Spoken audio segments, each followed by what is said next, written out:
Well, I feel very excited to continue with the whole idea of imitating Christ, of following Jesus. It is the duty of every Christian to do that. And today I want to look at Christ's example of humility. And thankfully, humility is one of my strong points.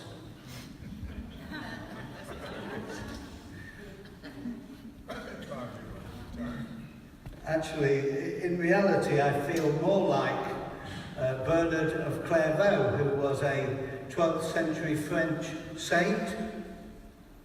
And he was asked to write the steps in a book. He was asked to write a book on the steps of humility. And he wrote back to his superiors and said this: "I know more about pride than I do humility." And I guess for many of us, we understand that sentiment, that we know more about pride. I am an expert on pride. Humility we struggle with sometimes. But I want us to see if we can pick up something of Christ's heart, to see how he thought, what he did, and how we should imitate Christ.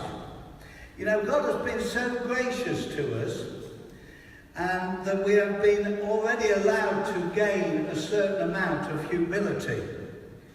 We have done that because God has shown us our weaknesses. Now, if you're wise, you'll twig onto your weaknesses and realise that you can, of course, if you're thick as a brick, you won't learn anything from your weaknesses. But if you're wise, you'll learn that you are frail, that you're shot through, that you need help, that you need God to help you, that you are poor, in fact. And we thank the Lord that he says this: "Blessed are the poor in spirit, for they shall inherit the kingdom of heaven." Now, the inheriting of the kingdom of heaven isn't just talking about when you die. It means you can interact and have communion with and move in the kingdom of heaven now, if you're poor in spirit. And I know that you want to do that, and I want to do that. We want to be moving with God. And so we're going to look at Christ and his attitude towards humility. So would you stand with me as I read from the scriptures? Two familiar passages. The first one from Philippians chapter 2. Let me read to you then. Verse 3. "Do nothing out of selfish ambition or vain pride in yourselves. Rather, in humility, value others above yourselves. Not looking to your own interests, but each of you to the interest of others. Have this attitude among yourselves, which I'm having trouble this morning, aren't I? Which Christ Jesus had, who although he existed in the shape of God, he chose not to cling to equality with God. Instead, he emptied himself of his glory and made himself nothing, taking the form of a servant, being born in the shape of a human. He humbled himself by becoming obedient to the point of death, even a humiliating death on a cross." And then I'm just going over to one line in the Gospel of Matthew. "Take my yoke upon you and learn of me, for I am gentle and humble in heart, and you will find rest for your souls. For my yoke is easy and my burden light." May God bless the reading of the scriptures. We are invited to follow Jesus. He is our example. Every Christian should imitate Christ. If you are not thinking in your mind now that I am going to imitate Christ, you're not a Christian.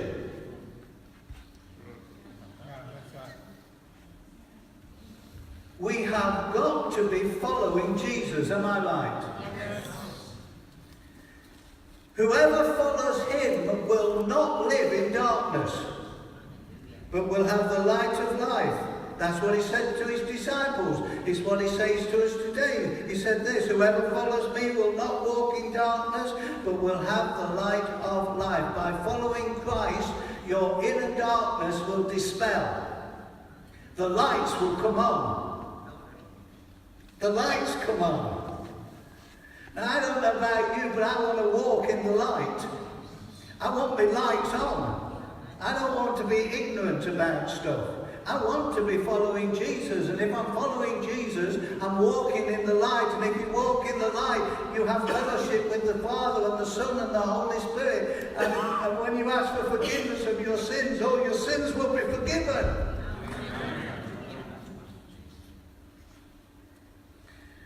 It's practically possible to follow Jesus in the 21st century. Because we have this same Spirit that was in Christ living in us. We have His words recorded for us in the New Testament.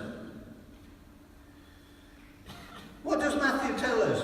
He tells us this: we must yoke up with Him.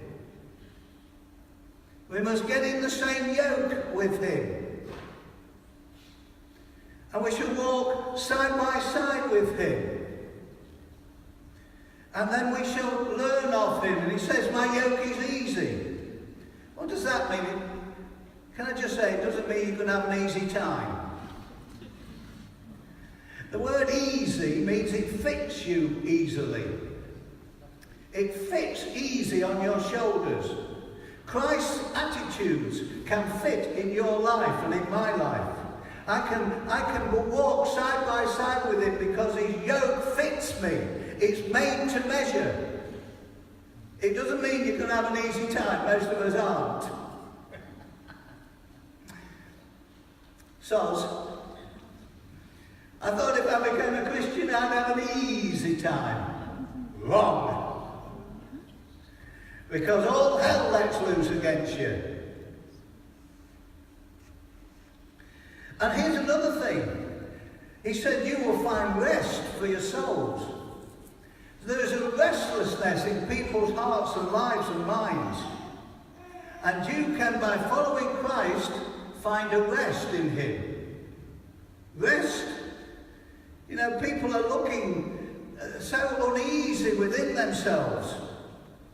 Looking for the next thing. Looking for the next affirmation about their lives. Looking to find some status or social standing, or being able to say, oh, I know so-and-so. And there's an unrest in people so often.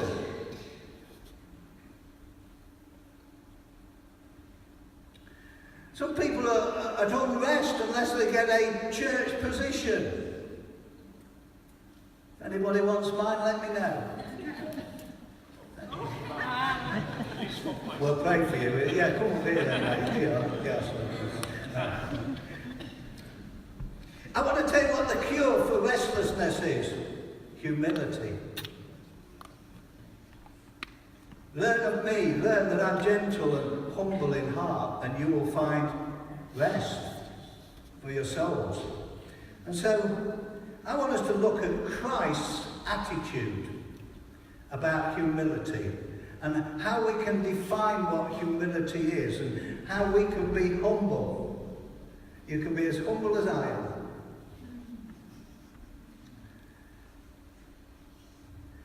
Let's have a look at this verse then that Paul wrote. Paul tells us this, that we should have this attitude among yourselves, which Christ Jesus had.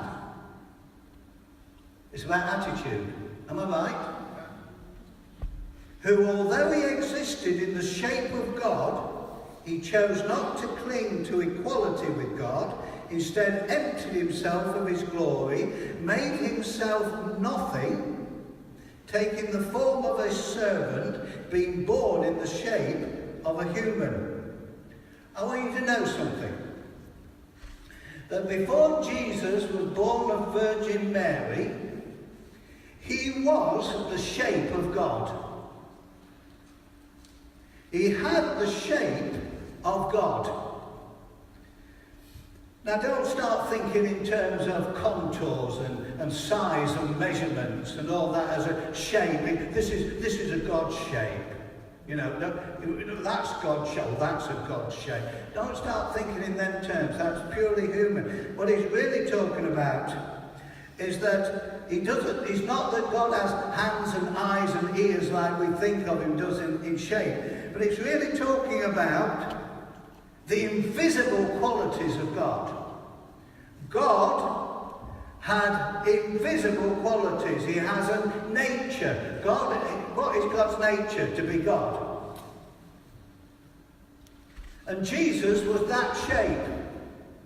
He was God. He was equal with God because he was God. And so he had this God shape.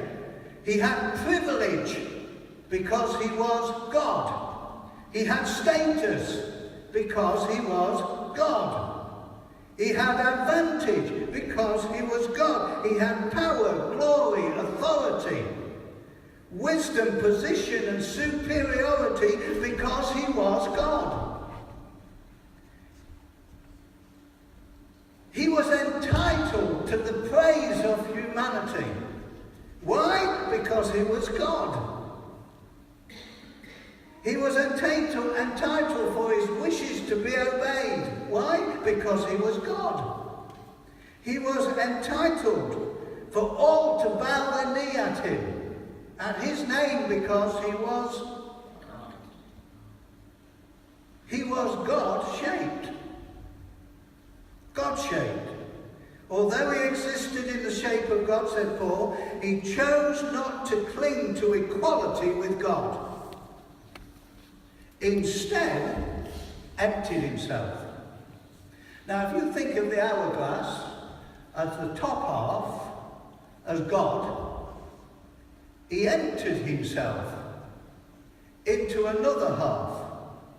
He emptied himself into a servant. And in fact, the original word is slave. He emptied himself of his glory, made himself nothing. Nothing. Taking the form of a servant, being born in the shape of a human. He humbled himself.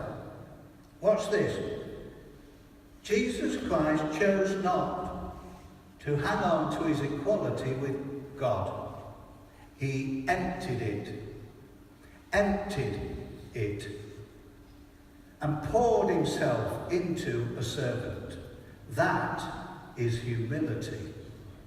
Emptying from my position to a nobody. That is humility. Instead, he emptied himself of his glory. The Son emptied himself of the shape of God and became the shape of you and me. And all that means, he humbled himself.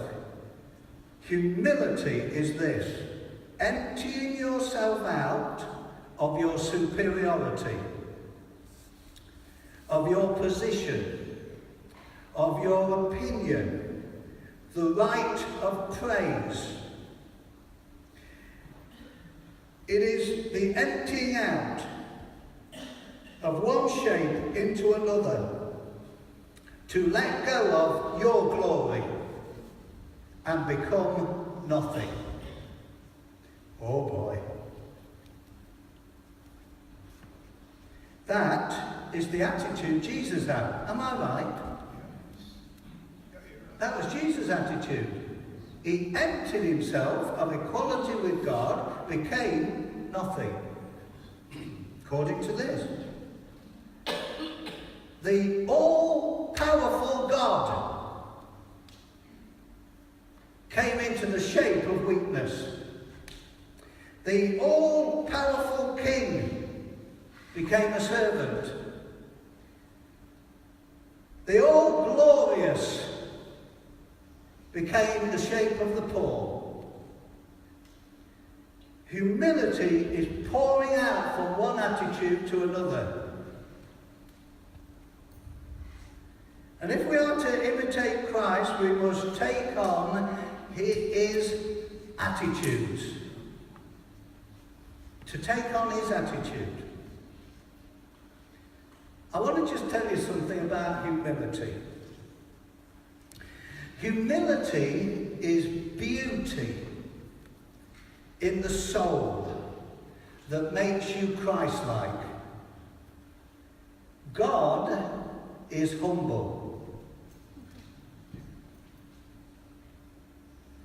And if so, humility becomes indescribable wealth.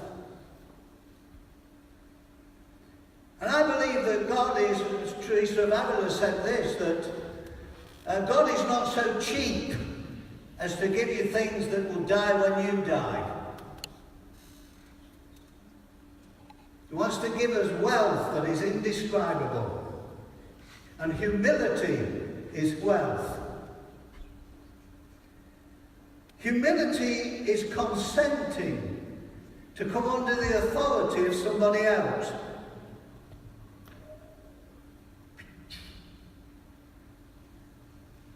That God becomes under the authority of a man.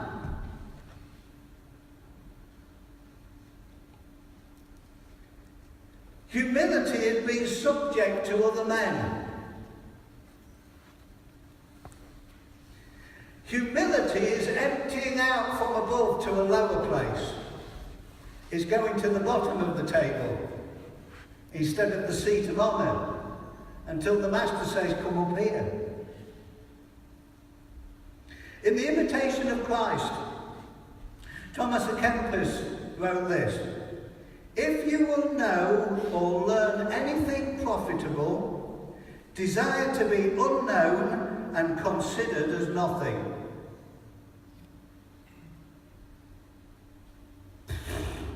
You're joking.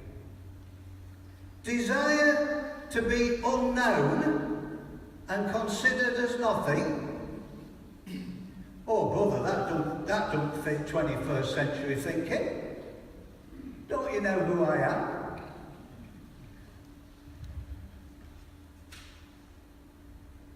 Desire to be unknown challenges 21st century church. Right in the face. Because so many want the platform. So many want this and that and a position here and a voice here and an ear here. They want that place. They want to be known. They want a name. They want a name that's above every other name. 21st century church, I think, has got some problems because it seeks to be known. Names. You know, we can't, if we're not careful, you can believe the print up or the write up about yourself.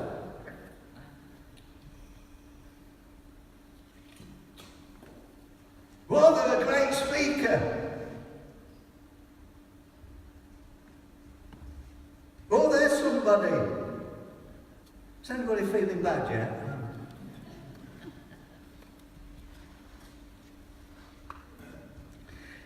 The desire to be unknown challenges the human heart. Because what did the devil promise Adam? He said, you'll be like God if you eat this. Oh, says Adam, I'd like to be. I'd like to be like God. I'd like people to bow at my name. I'd like people to say how wonderful I am. In the Gospel of Mark, Jesus is in a conversation with his disciples, and let me read to you. On the way, they were argued about who was the greatest. Sitting down, Jesus said, whoever wants to be first must be last, and whoever wants to be the greatest must be the servant of all. People don't like serving, do they?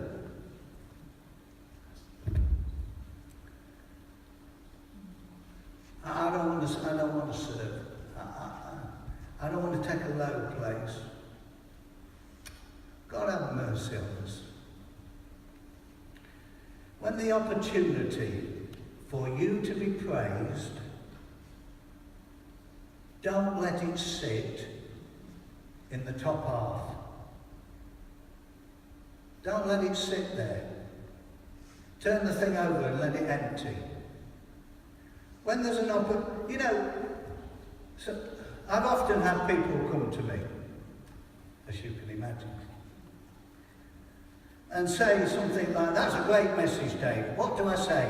"Phew, great. My head swells. My head my chin lifts. My chest comes out." Now, what I just say is this: thank you very much. Water off a duck's back. Water off a duck's back. Water off a duck's back. Because if you start believing what some people tell you, you'll never get through them double doors.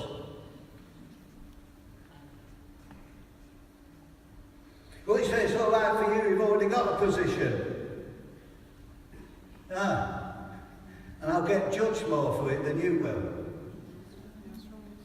Because unless my life is equal to, behind the scenes, unless my life is holy, behind the scenes, then everything that I do up here means nothing. Empty words, means nothing. And if you believe God's calling you to this, please let me know.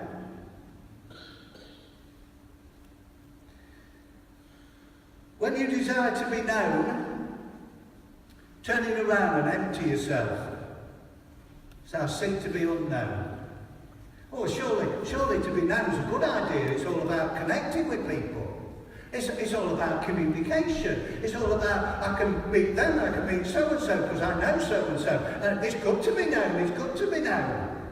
Well, there's networking, but then there's being big-headed.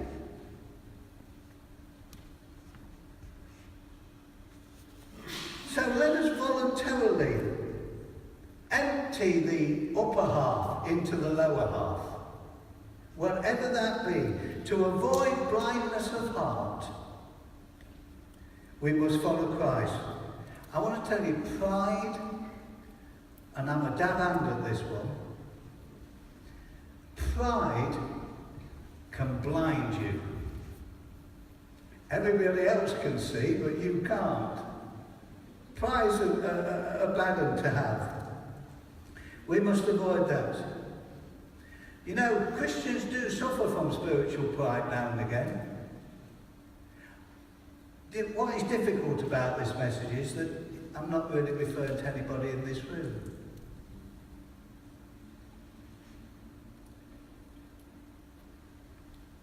The human heart so often seeks admiration from others. The look at me. To hear a word of affirmation. Follow my life on Facebook.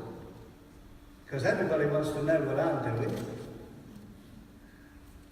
Follow my life on Facebook. What a life I've got.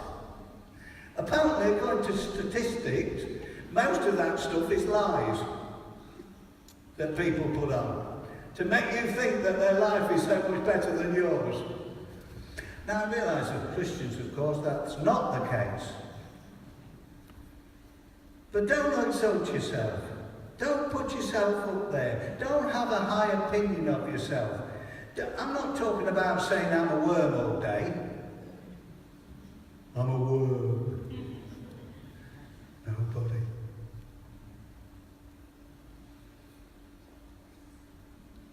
If you exalt yourself, you've come under the seduction of the devil.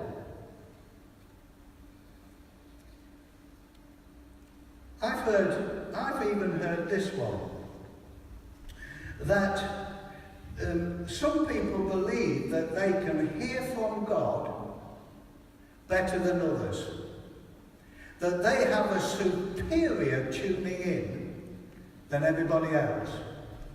Doesn't matter that everybody else has heard from God and it's different to what you've just thought. I've heard people say that God told me this, that and the other. It doesn't matter the fact that what actually God had apparently told her was sin. It's all right for me to go off with this man because I love him.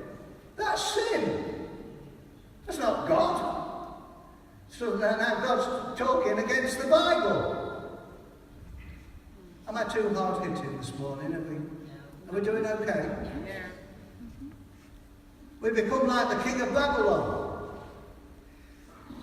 The king of Babylon was once a bright shining star in the sky. And Isaiah writes this, he says, well actually the king of Babylon said this, I will be like God. How you have fallen from heaven, O day star, son of the morning, how you have been cut down to the ground, says Isaiah. When pride enters the heart, God will cut us down. Pray that he does. Well, what about Obadiah the prophet? He's talking about proud Edom. And he says this, though you ascend on high as the eagle, and though you set your nest among the stars, from there I will bring you down, says the Lord. The best thing you can do is get off your high horse. The best thing I can do is get off my attitude. Because, and you know, we need to lower our eyes and humble ourselves because God resists the proud, but gives grace to the humble. Anybody up for grace? What does the word grace actually mean? In that context, it means help. You can have help if you're humble. I'll help you, says God. Does anybody need help? Anybody not need help? I was going to get to come and pray for me. We all need help. And God says, if you're humble, I'll help you. And so the fact that you are humble, and there's a lot of blessed are the poor in spirit in here, I want to promise you something, God will help you. God will help you. Both James and Peter say that God will resist the proud. They're actually quoting a proverb. The Proverbs 3:34 reads like this, he resists the proud mockers, but gives grace to the humble. Help. I want to tell you again, God will help you if you're humble. So, do you need help? Do you need help with your family? God will help you. Do you need help with your finances? God will help you. Do you need help with your business? God will help you. You need to ask. You need to ask. And so, if you found any vain pride in yourselves, empty it out. Get rid of it. Lower your heart. And in doing so, God will walk beside you. You will be able to be yoked with Jesus, step by step, learning along the way, walking in the light, being filled with the light and life of God. Humility is beauty in the soul. It is a wonderful thing. You cannot outdo Jesus with humility. He became nothing. He was God and became nothing. Don't be frightened to lower yourself. Don't be frightened to humble yourself before God, because in the right season he will raise us up. Don't be frightened of humility. Humility is a wonderful thing. If only I could be more like that. And if only I could be more humble. So may God bless you all this week as you walk in the light of his